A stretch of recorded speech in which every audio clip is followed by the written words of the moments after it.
Inilah rekaman detik-detik artileri Ukraina membabi buta menghancurkan posisi pasukan Rusia.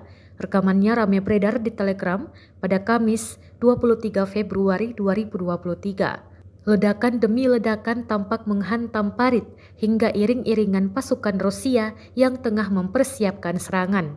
Namun tidak dirincikan lokasi penyerangan Ukraina ini. Dalam narasi unggahan dituliskan, artileri Brigade ke-30 Angkatan Bersenjata Ukraina dengan dukungan drone menghancurkan kelompok penyerang Rusia. Sebelum puluhan artileri diluncurkan, posisi pasukan Rusia diungkap oleh drone pengintai Ukraina.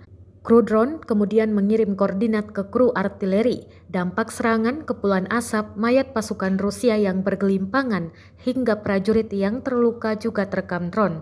Rekamannya pun menuai berbagai komentar dari warganet.